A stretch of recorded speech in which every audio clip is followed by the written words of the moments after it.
Mas será que você fez alguma coisa e Deus está te castigando? Querido,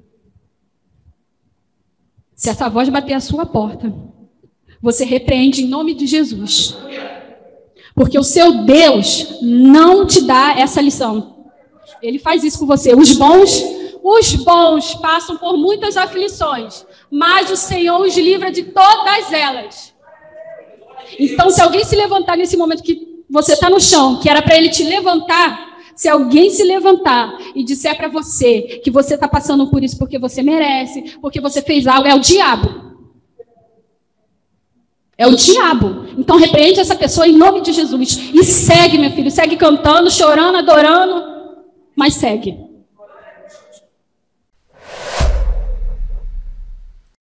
E eu tenho 6 anos de casado. Sou casado com esse menino lindo ali. Esse magrinho. Especial. Felipe, que vocês conhecem. Quem está nos visitando viu ele aqui comigo. E...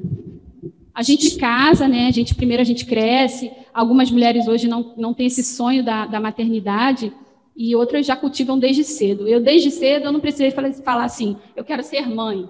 Eu não precisei falar. Foi uma inclinação muito lógica. Eu sempre estive perto de muita criança, me formei professora. Na igreja era sempre com criança.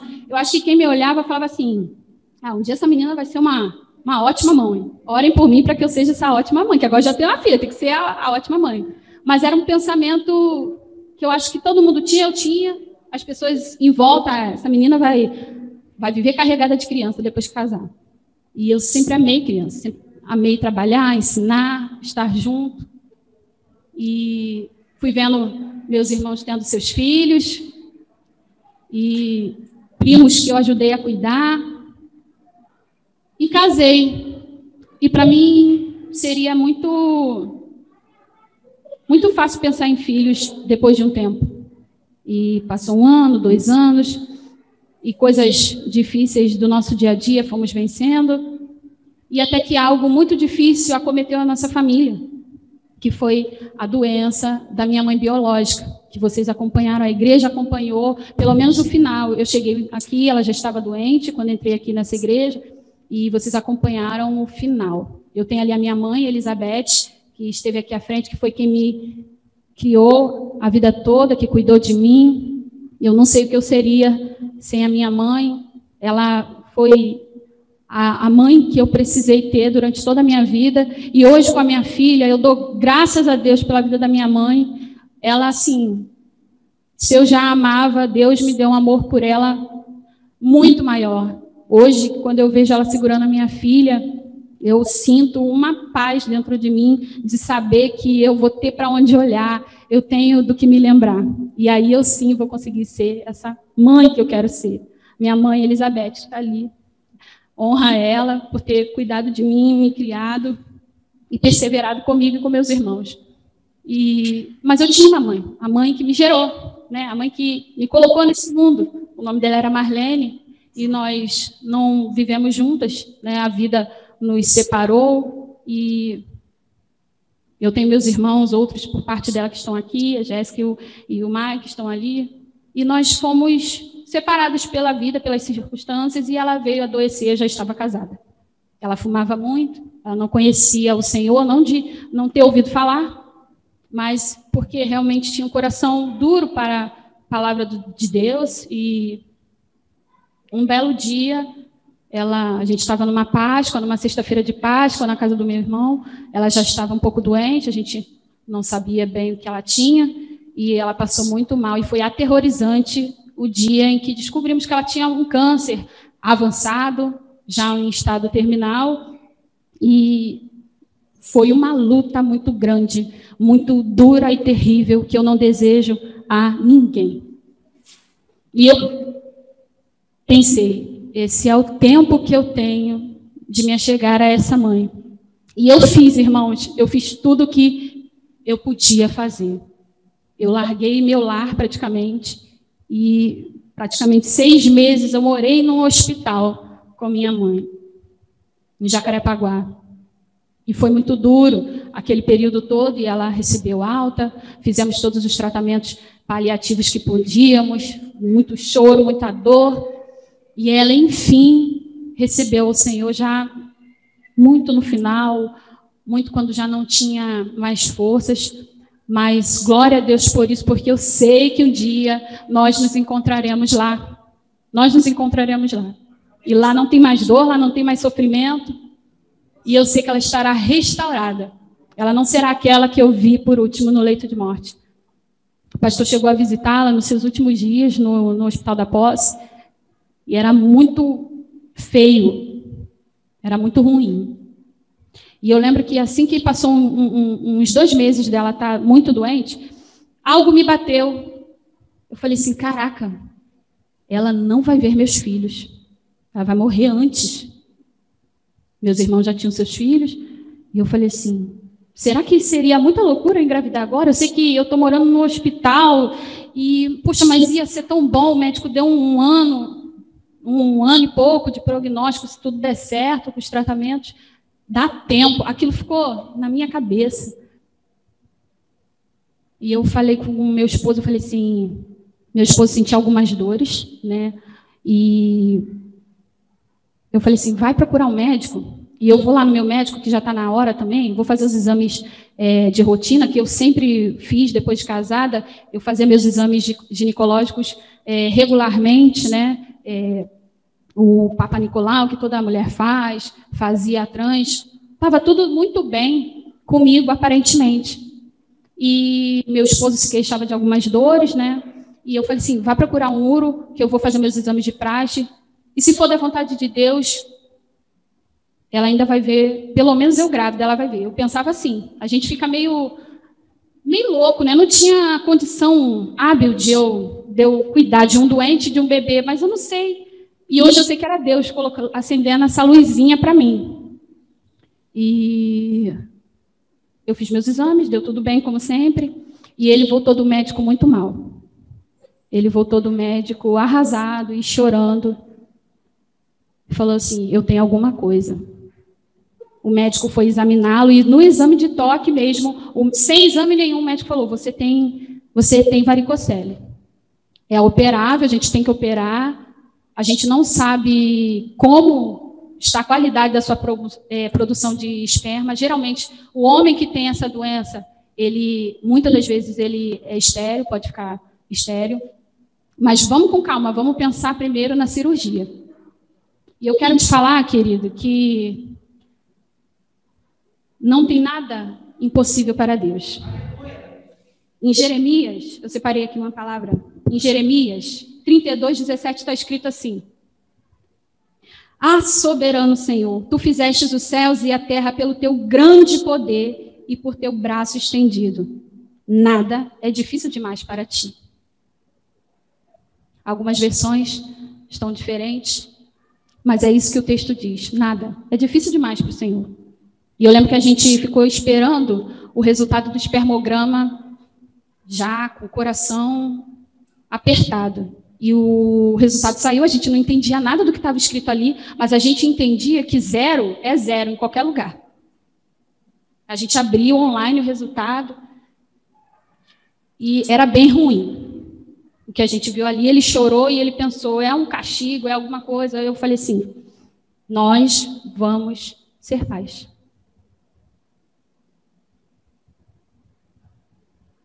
E nesse meio tempo aconteceram muitas coisas, ele operou, a cirurgia foi excelente, o médico falou que ele tinha varicocele dos 2 lados, a dele era bilateral, tinha muita veia, a varicocele são como se fossem varizes que dá na nossa perna, e ela dá no saco, né, do homem, e ele tinha muitas.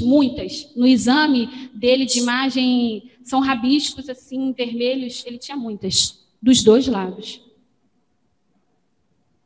E o médico falou, nossa, a gente tirou coisa pra caramba, mas deu tudo certo. E 8 meses depois, a gente teria que refazer para ver se estava tudo bem. E, aparentemente, tinha melhorado muito. De 0,4, que era o que ele tinha, o Felipe foi para 62. Então, a gente já ficou animado demais. Eu falei assim, glória a Deus, vai dar tudo certo agora, tá tudo certo. E a gente tentando. Nisso, minha mãe já estava muito ruim e veio a falecer. E a gente tentando, e eu falei assim, nossa, já aumentou e nada, como é que pode? E quando eu voltei novamente no meu ginecologista, eu falei, poxa, doutor, nada de bebê, levei os espermogramas dele, o antes e depois. Eu falei, poxa, vamos ver, será que tem alguma coisa de errado comigo? Gente, eu já ouvi muitos casos de um ter problema, né? A mulher tem problema, ou o homem tem problema, mas os dois terem problema é complicado. É complicado demais. E o médico falou assim, eu vou fazer um exame que se tiver alguma coisa errada no seu útero, a gente vai descobrir. Ele se chama videoestereoscopia. E ele marcou, eu falei assim, vou fazer com o senhor mesmo, porque é o meu médico, ele me acompanhava desde que eu me casei. E eu fui, me internei, minha mãe foi comigo naquele dia. Eu falei, Felipe, não precisa ir não, porque o médico falou que é um exame simples, é rapidinho, eu vou ter alta. Eu vou ter alta no mesmo dia, minha mãe vai comigo, não precisa faltar trabalho, não. E fomos, eu e minha mãe a Nilópolis, no Pronil, onde eu fiz o exame, internei, porque tinha que fazer no centro cirúrgico. E eu estava nervosa, mas fui. Eu já acordei no quarto e, irmãos, mulher está acostumada a sentir dor, a gente sente dor. Eu sempre senti dor, desde a minha primeira menstruação, eu sempre senti muita dor, muita cólica. Minha mãe me levava a médico e, é normal, a mulher sente cólica mesmo, a menina sente cólica, é normal. Quando casar, passa. Já ouviram isso? Querida, menina, jovem, se te falaram isso, cuidado, pode não passar, vai investigar, em nome de Jesus.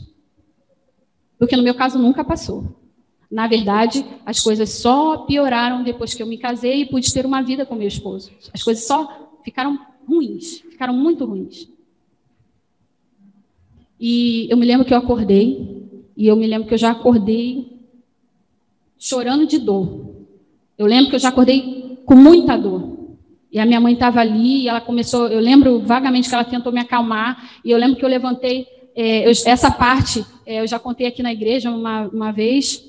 Eu lembro que eu levantei a coberta da cama e era muito sangue. Eu falei assim, mãe, tem alguma coisa errada. Eu estou sangrando muito. Aí minha mãe, calma, é assim mesmo. Sangra um pouquinho. Eu falei assim, não, mãe, tem alguma coisa errada. Eu lembro que no quarto onde eu estava, internou eu e uma outra menina que ia fazer o mesmo exame que eu. E ela foi, voltou normalzinha, bem. A menina nem tomou banho e foi embora. E eu fiquei. Não me deram alta logo, disseram que eu tinha que comer alguma coisa para depois eu poder ir embora. Eu estava com muita dor e deram um remédio muito forte que me apagou. E quando eu acordei novamente, eu lembro que eu comi e eu não podia ir embora igual a menina, eu tinha que tomar um banho. E era muito sangue. Eu lembro que eu me levantei tremendo, as minhas pernas tremendo. Eu lembro que eu fui àquele banheiro e era sangue demais. Eu falei, mãe, é assim mesmo? E doía demais. E você sente quando tem alguma coisa que não está certo com você. Você sente isso. E eu lembro até hoje a dor que eu senti, é uma memória muito ruim para mim. E eu fui para casa, com uma receita cheia de antibiótico, eu não entendi aquilo. Eu falei, por que eu tenho que tomar tanto antibiótico? É um exame, não entendi. E o médico falou para minha mãe que teve um pequeno probleminha durante o procedimento, que eu teria que tomar aqueles remédios. E eu fiz 20 dias daqueles antibióticos fortíssimos. E assim que acabou os antibióticos, eu lembro que eu tinha que retornar ao médico para ver o que tinha dado na minha videoestereoscopia. E meu médico viajou, era carnaval, ele viajou.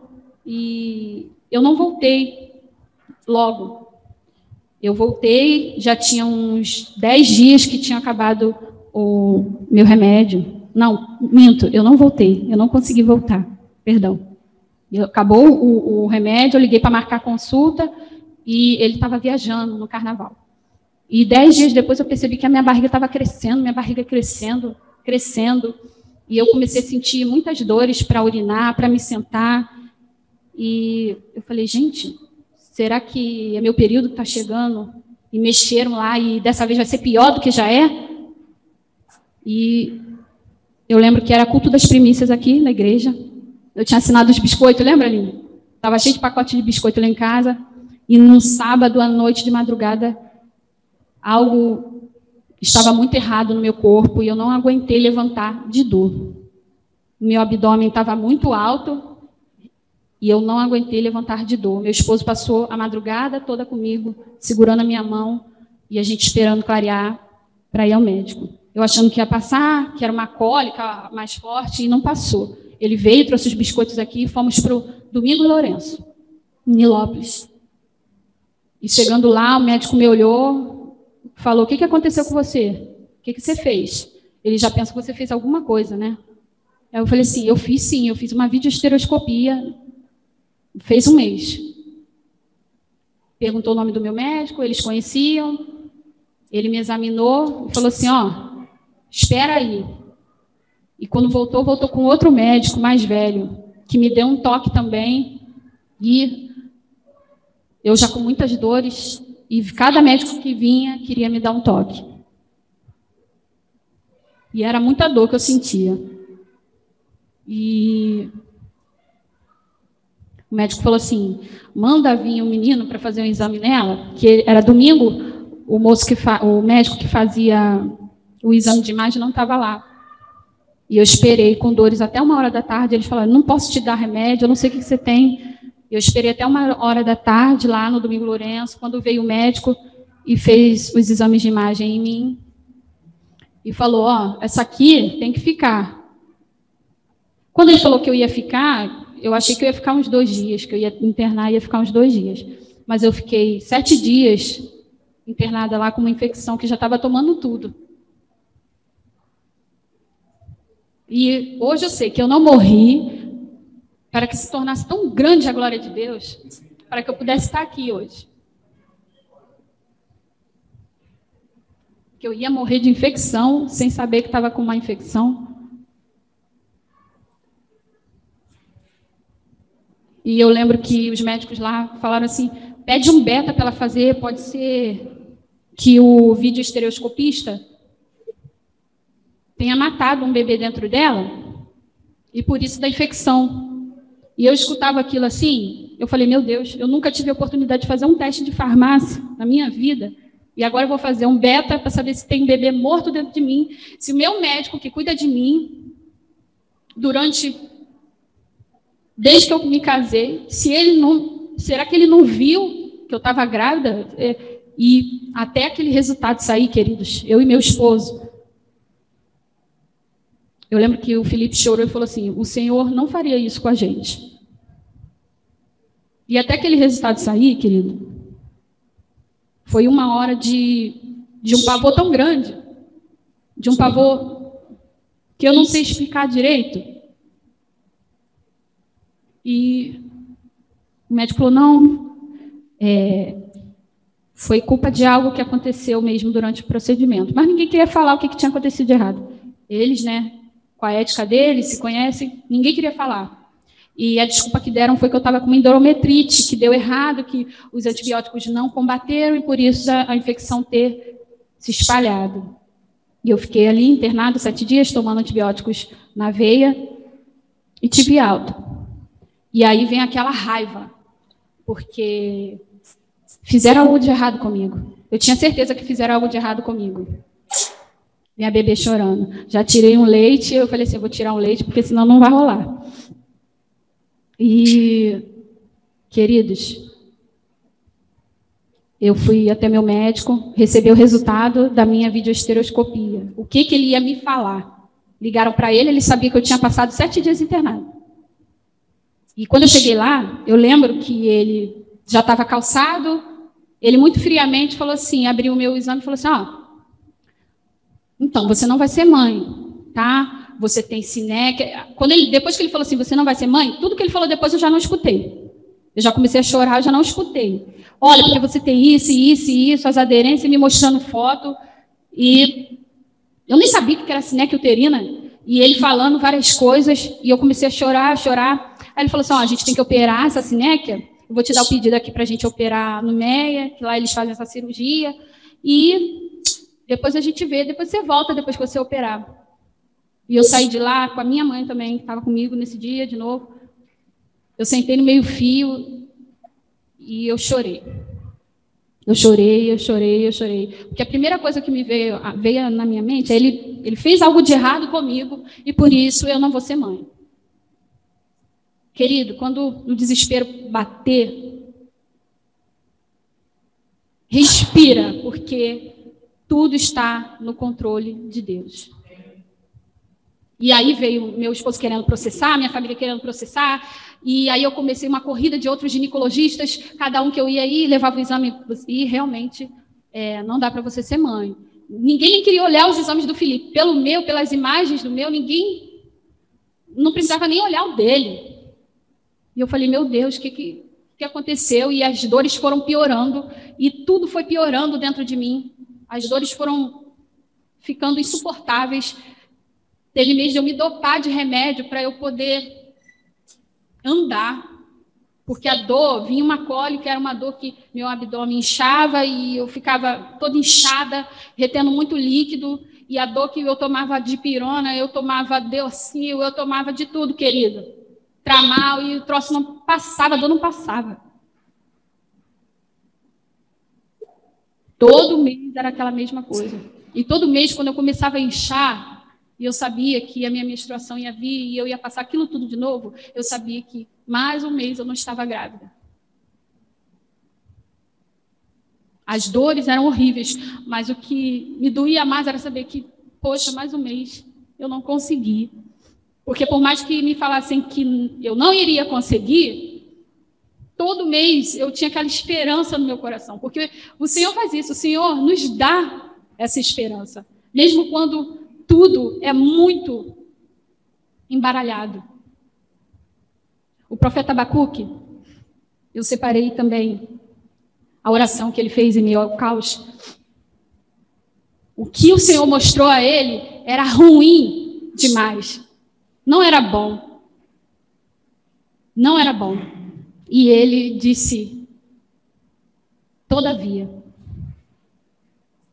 eu me alegrarei no Senhor. Ele tinha mostrado a destruição do povo, que eu nem sei historicamente se ele passou por essa destruição. A gente sabe que Daniel passou, Daniel teve no exílio. Eu não sei se esse profeta viveu, mas ele viu, ele vislumbrou, e ele ainda disse que se alegraria no Senhor. E quando as dores vieram muito fortes e tudo, todo médico que eu visitava falava que não dava, que não dava, que não dava, eu falei assim, seja o que for, eu sei que meu Deus me ama. Ele nunca faria nada para me ferir, para me agredir. Então, se meu Deus me ama, eu tenho que me alegrar no meu Deus. Mesmo que tudo esteja dando errado, querido, mesmo que tudo esteja desabando à sua volta, mesmo que tudo seja não na sua porta, mesmo que esteja pouco, mesmo que esteja escasso, mesmo que a dor for muito grande, ainda adore ao Senhor, ainda se alegre no Senhor. Ainda se alegre no Senhor. E nós passamos esse período de procurar ginecologista, ninguém queria pegar meu caso, até que eu fui numa ginecologista na Barra, e ela, uma médica maravilhosa, a doutora Carla Cooper, eu falo o nome dela para todo mundo, e ela falou, eu não posso resolver o seu problema, mas eu vou te mandar para um médico que ele pode resolver o seu problema. E eu lembro que a consulta do cara era R$750. Eu falei, Senhor, eu não tenho esse dinheiro. Eu não tenho. Aí descobri que o irmão dele atendia em Nova Iguaçu e tratava do mesmo problema. E eu fui. E cheguei lá e ele falou, olha, você tem que operar, a gente tem que operar. Aí eu falei, então vamos operar. Vamos operar. E o primeiro diagnóstico que me deram foi de endometriose. As primeiras ressonâncias, uma endometriose profunda, que já estava bem alastrada, tinha fibrose para tudo quanto é lado. E ele falou, mas tem alguma coisa aí que a gente não está conseguindo ver. E me mandou, eu fiz exame de marcadores tumorais, que deram altíssimos, e aí a gente fica apavorado quando vê aquele resultado. Eu lembro que na época eu falei com o pastor, o meu CA deu muito alto, e eu fiquei apavorada com aquilo. E faz ressonância com certo preparo, faz outra com outro preparo. E, queridos, se eu fosse falar aqui para vocês todos os exames que eu tive que me submeter, uns horríveis e outros pavorosos, nós passaríamos amanhã aqui. O pior deles foi uma tal de salpingografia que eu tive que fazer, sem anestesia. Um exame onde um iodo, um líquido, passaria pelas minhas tubas uterinas, para ver se estava tudo bem, se não tinha obstrução ali, para ver outro problema. E esse exame não tem anestesia. E eu já fui sabendo que era muito ruim. E quando eu cheguei naquele lugar, um exame caro, que plano não cobria, meu plano não cobria. E quando eu cheguei naquele lugar para fazer o exame, já cheguei apavorada. Minha irmã foi comigo, com meu esposo. E eu lembro que uma médica estava realizando meu exame, e aí ela chamou outro médico. Quando já chamava outro médico, eu já ficava apavorada. Aí ele mandou eu me virar para um lado e para o outro. Aí ele falou, pois é, o líquido não passou. Aí eu falei, meu Deus, mais um problema? Porque eu já tinha endometriose espalhada para tudo quanto é lugar. E as trompas também não funcionam, meu Deus. Se a trompa não funciona, como é que vai? Eu nunca vou engravidar. E o resultado foi que uma das minhas trompas estava obstruída por alguma coisa. Até hoje eu não sei o que é. Só na cirurgia eu descobriria. Podia ser um tumor, um cisto, uma gravidez tubária. Não sei. E a ressonância não mostrou. Só consegui descobrir que tinha algo ali, pelos meus marcadores, meus exames de sangue e pela salpingografia. Eu lembro que eu falei assim, é uma trompa? Eu falei assim, tá bom, com uma eu consigo, então eu estou no lucro, ainda tem uma. Mas eu falei isso, irmã, chorando.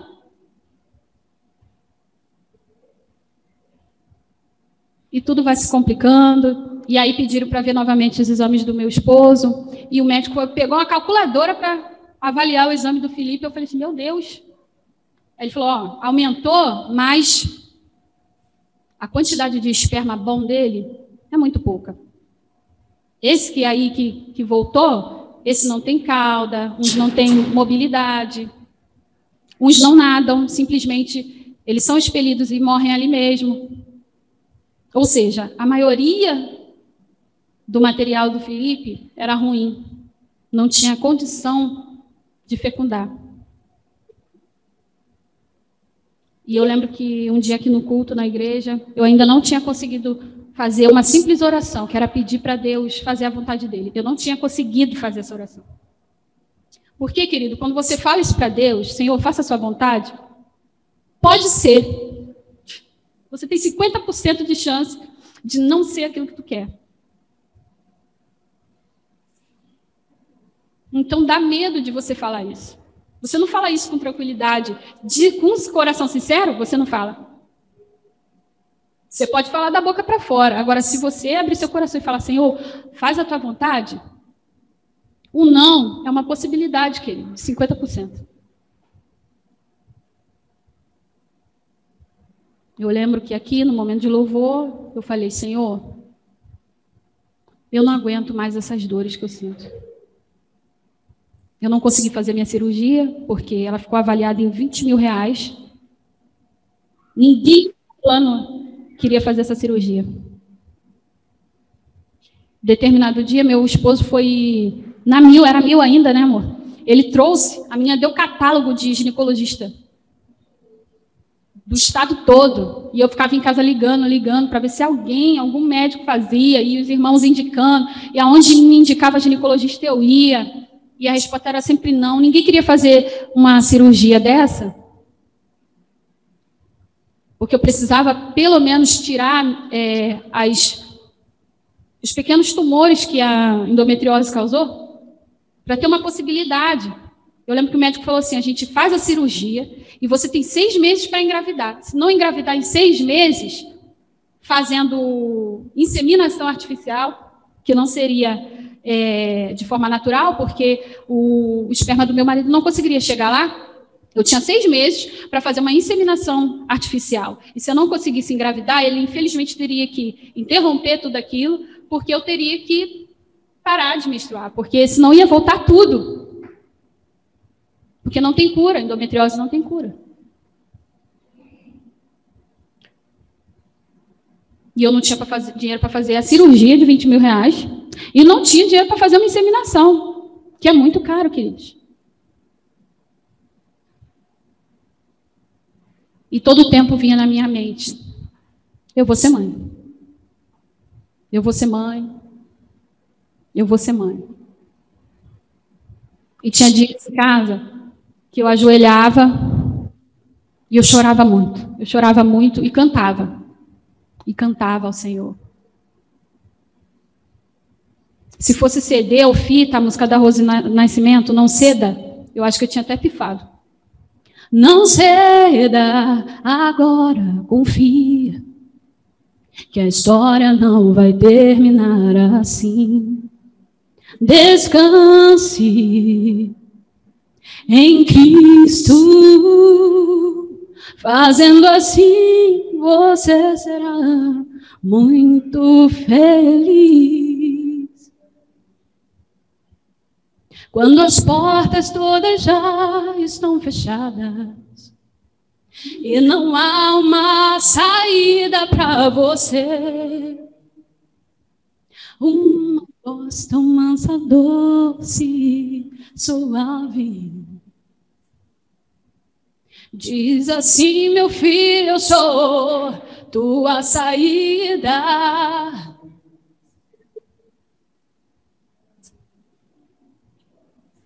Eu sabia que Deus era a minha saída. Eu falei assim: eu não vou parar de adorar. Eu chorava na minha sala, eu chorava no meu quarto, lavando a minha louça, lavando a roupa do meu marido. Eu chorava.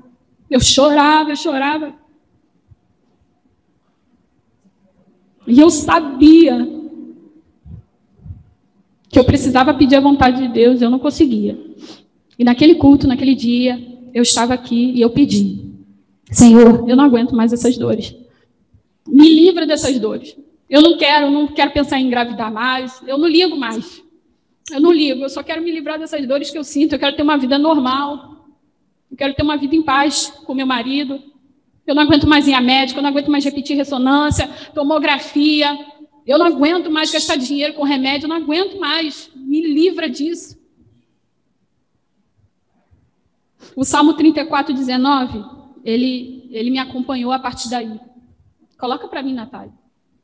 Salmos 34, 19. Lê comigo, queridos. Lê, porque talvez não seja um filho que você quer ter. Eu não sei o que você pede para Deus. Eu não sei quais são suas lágrimas com Deus. Eu não sei o que está faltando na sua vida, que você precisa contemplar com Deus. Eu não sei o que você pede, o que você quer ver de Deus. Eu não sei. E vai ter muita gente, nesse momento que você está lá no chão, sofrendo com dores. Muitas pessoas vão se levantar quando você pensar que já é o fim. E elas vão dizer: talvez não seja isso mesmo para você. Mas será que você fez alguma coisa e Deus está te castigando? Querido, se essa voz bater à sua porta, você repreende em nome de Jesus. Porque o seu Deus não te dá essa lição. Ele faz isso com você. Os bons passam por muitas aflições, mas o Senhor os livra de todas elas. Então, se alguém se levantar nesse momento que você está no chão, que era para ele te levantar, se alguém se levantar e disser para você que você está passando por isso porque você merece, porque você fez algo, é o diabo. É o diabo. Então, repreende essa pessoa em nome de Jesus. E segue, meu filho. Segue cantando, chorando, adorando. Mas segue. Segue.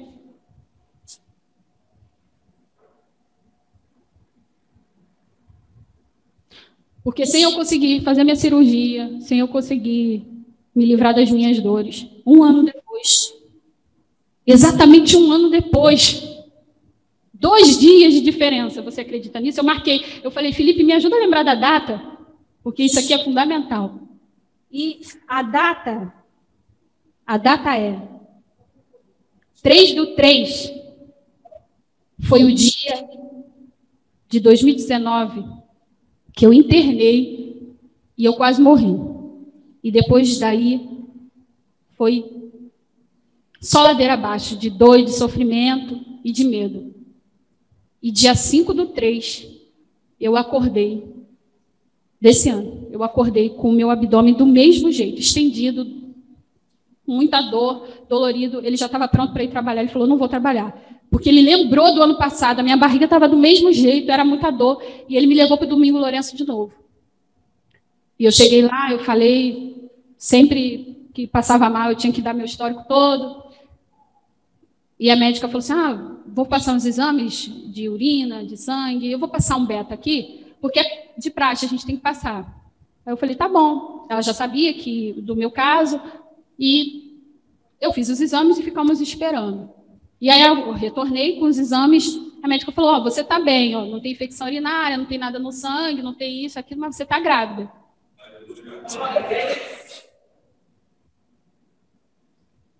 Aí eu falei assim, não, doutora. Eu lembro que eu falei assim, não, doutora, eu não posso.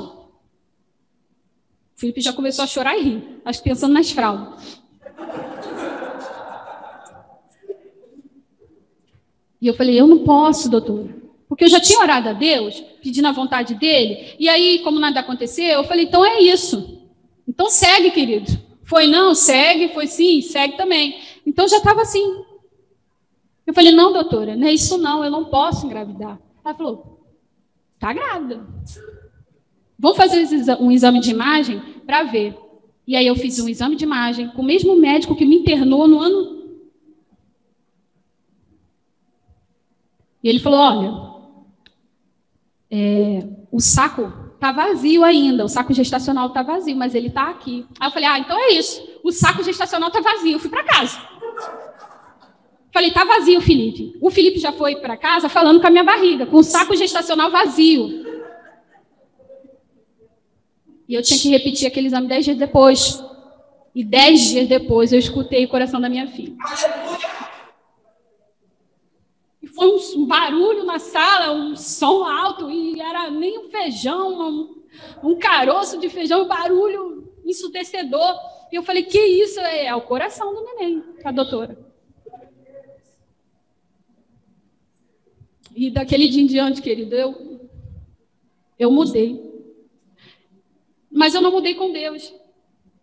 Eu acho que o grande lance do cristão é ele saber que aqui, querido, não vai ter mordomia. Se você está esperando mordomia, eu vou ser dura e falar para você nem chegar aqui. Como assim, irmã? Que isso? Não, querido. Aqui pode ser que Deus até te dê alguma coisinha. Mas aqui também tem choro. Aqui tem dor. Aqui tem montanha para a gente escalar. Aqui tem diabo para a gente derrubar. Aqui tem de tudo. Porque aqui não é o nosso lugar. O que você espera ter de bonança não é aqui, é lá. Lá, essas incertezas, esses medos não haverão. Mas aqui, enquanto estivermos aqui é perseguição, aqui é dor, aqui é injustiça, aqui é falta. Falta que não falta, porque quando falta, o Senhor entrega. Mas o grande lance do cristão é ter tudo isso e ainda se alegrar no Senhor. E você não precisa andar pela rua aí, botando uma cara que não é sua, não. Porque quando todo esse sofrimento passar pela sua vida, um dia você vai vir testificar de uma glória, querido, que não é sua. É a glória de Deus. Porque enquanto tantos médicos me disseram que eu não teria filhos de forma natural, a minha mãe embala minha filha.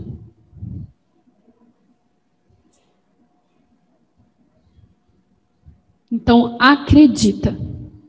Acredita. Acredita que o Deus que te criou, nada é difícil demais para Ele. A luta que você passa, Ele resolve assim. Mas o assim dele, para mim, demorou algum tempo. Mas Ele resolve.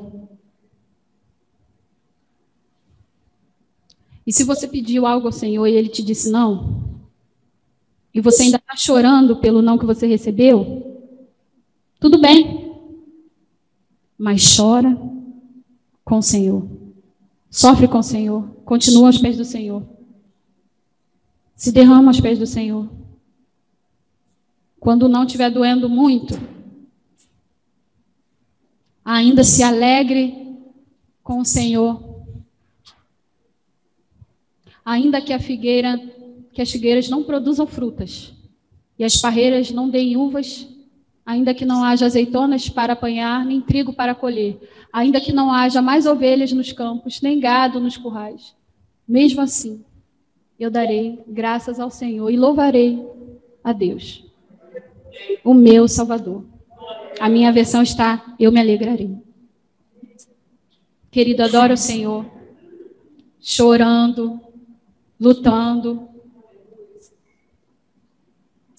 se arrastando. Adoro o Senhor. Adoro o Senhor.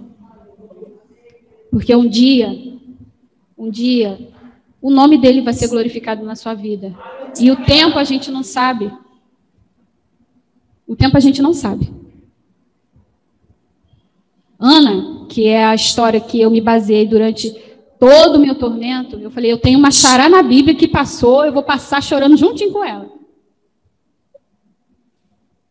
Meu pai falou que a grande qualidade de Ana era que ela era perseverante. Persevere no Senhor, querido. Na tua dor, na tua luta, no teu sofrimento. Persevere no Senhor e se alegre nele, adore ele. Em todo tempo, em todo tempo, em todo tempo. Eu não estou vindo aqui dizendo que a minha vida daqui para frente vai ser um mar de rosa. Uhul, estou com a minha filha agora, essa alegria. Não, vai ter muita coisa ainda para vencer. Mas eu não abro mão do meu Deus que me criou, que fez todas as coisas e que para Ele nada é difícil demais. Amém? Amém. Glória a Deus.